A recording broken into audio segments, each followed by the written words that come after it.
And welcome back to Let's Play Sonic Adventure. Last time we made it through Final Egg, and this time we are confronting Dr. Robotnik at last. Get used to hearing that, because you'll be hearing it a lot this fight. It's a meme. Pretty much every game has an Eggman meme, doesn't it? By the way, that's his Dreamcast model. What happened? Okay, I have many questions. I hit the boss as is scripted, and you're supposed to bounce back to the platform. So how did I fall? I swear this game is an enigma, and I'm not saying it's a bad game, but I'm saying it's a bad game.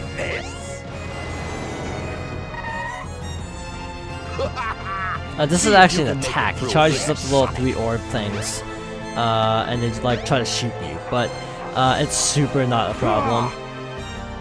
But yeah, again, when I say this game is bad, I don't mean like it's the worst game ever.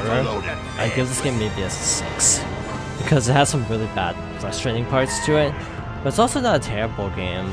It's just got some really bad programming. I guess what I'm trying to say is from a game standpoint, like just judging as a game is not a bad game. But if you try to judge it from how does this hold up under scrutiny as a technical piece of work, yeah, it's kind of not the best. So that's what I mean when I say this game's bad. Again, I do find enjoyment in this game a lot. I've been playing this game literally for like over half my life actually, off and on, which is just unreal to actually think about. But yeah, it's been over half my life. Crazy. Get a load of this. This boss is not a highlight of this game. It sort of highlights the problem of this game's boss structure of just a lot of sitting around. But he has a new attack now. No, that was dumb. I don't know why that happened. By the way, this is why I wanted to have this boss as its own part, because I knew it would be a disaster. Not because I'm not... Like, it's not that I don't know what to do on this fight, but for some reason, it always gives me a lot of problems. Not because of any legitimate reason to give me problems. It's just, it's a fight that does not seem like it likes me very much. See, that's what's supposed to happen.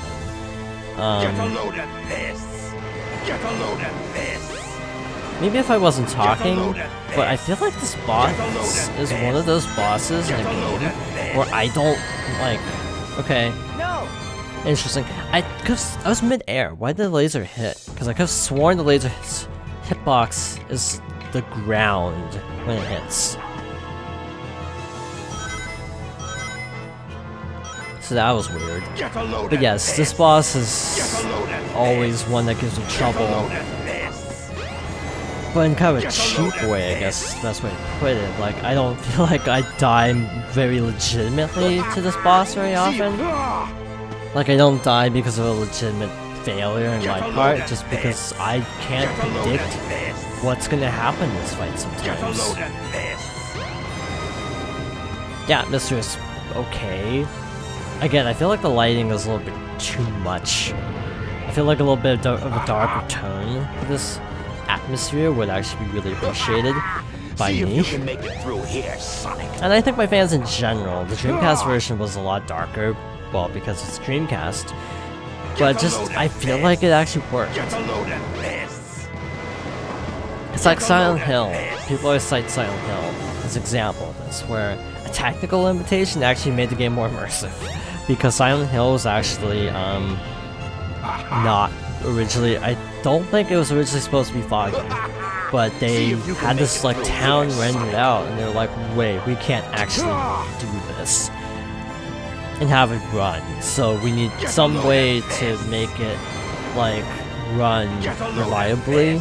So they basically introduced a ton of distance fog, and then it was one of those things where it's like it basically got branded a feature, even though it was kind of to hide a bug. I love game development stories. I just have this weird fascination with game development, even of games I've never played, like Silent Hill. I just find it funny that, like, this game was just kind of broken, so they decided to just mask some the level layout so it could actually run. And then it became iconic, and like, if Silent Hill didn't have the fog, it wouldn't be that creepy anymore. All systems, full power. So then he destroys the other half of the level, which is not helpful at all for him. You gotta be on the ball with this part, because I think you do end up out of platforms if you miss too much. So you definitely want to be kind of on the ball with this. I think I've also heard Bakugan comparisons with this fight. But I've never actually watched or played Bakugan. It's no use. Give up. Why did I fall off? Again, this game is a mystery sometimes. I can't believe this. No way, I can't believe this is also a meme. Pretty sure. What fight does this remind me of? Watch out! I don't He's think up it's to the Egg something. Wyvern from 06. So he'll launch up, so just run to the other side. That's all you need to do. Don't stand in the middle. That's my only advice. Stand on the edge. Hey, I'll play So with that was you more some other painful than it time. should have been, but we managed somehow. See, it's not a hard fight, but it's one that can really trip you up because of just technical stuff. I'm sure some of those were also partly my fault, but I feel like some of them weren't, like hitting the boss and just falling through a pit when you're supposed to land on the platform. By the way, there's no talking in this cutscene, so I don't feel the need to be quiet for it. And it's also super redundant because it starts playing the full version of Sonic's theme, it doesn't matter. But when it goes to the credits, it starts the song over again. It's one of those weird little things that I never understood why they didn't just have the credits, like the song continue into the credits. I mean, I guess you could say that Sonic Adventure 2 did better.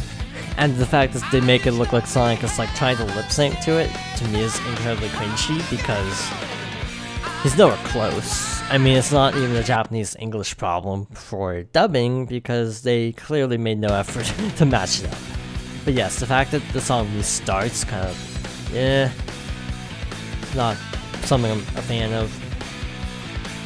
So that was Sonic's story. Most people consider Sonic's story to be the best, and I would agree with that. My only issue is that, to me, the back half of Sonic's story it kind of falls apart. They're trying to do so much with the levels, and quite frankly, they can't. Because technical limitations, and every time they try to stretch it to a new system, it ends up making the technical problems all the more apparent. So, yeah, kind of weird feelings about this experience. That being said, Sonic's story is fun because you can mess around with like spin dashing off slopes, which is always a blast because you just fly off to the stratosphere, and it's a good time. It just has the unfortunate problem of, I guess, maybe trying to do too much with too little, I guess. Like, it tries to cram so many mechanics in at the last minute to the point where the simple levels are actually more fun, and I guess this is an issue a lot of games have. Because I feel like I've said this exact same thing about other games too. I actually don't know if the song gets content ID'd. I don't actually know if it does. I mean, a lot of people let's play this game, so I don't think so. Like claimed, but probably not taken down. Trying to think of what they could have done better, and oddly enough, mechanically, I feel like the game's fine as is. The only problem I have is, yeah, the levels just try to do too much. It's like, if your level is so narrow to the point where your camera gets stuck on every wall, you probably should redesign your level. I guess is a good way to put it. But I still have fun with the terrible levels too.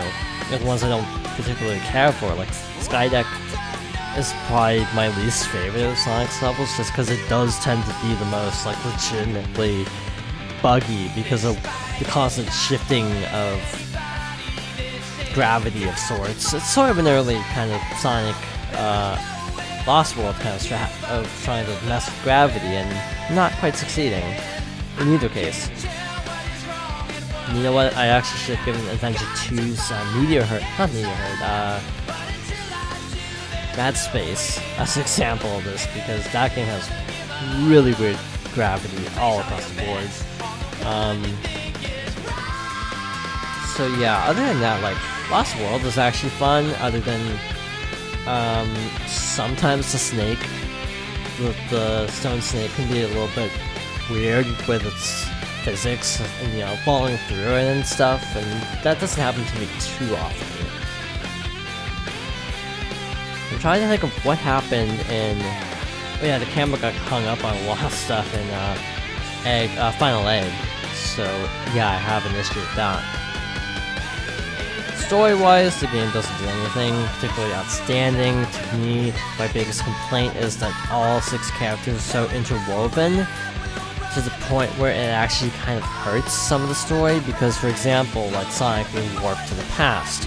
That makes sense if you actually played the other stories, because with her, this is the end of this. This is the end of this tale. So it ends up being a little bit weird that it's like Sonic just sees the end of it, and Sonic's will be the first to play. So Sonic's, I guess you could say Sonic's arc is the first real experience, but actually covers the last thing you see of the flashback stuff. So it's an odd combination.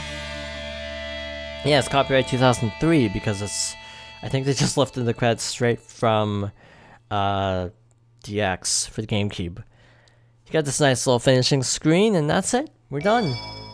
We are done with Sonic's story. So, back to the title screen, and next time we will be tackling Tails' story, which shouldn't take nearly as long, and that only took 7 parts, so that should say a lot. So, see you then.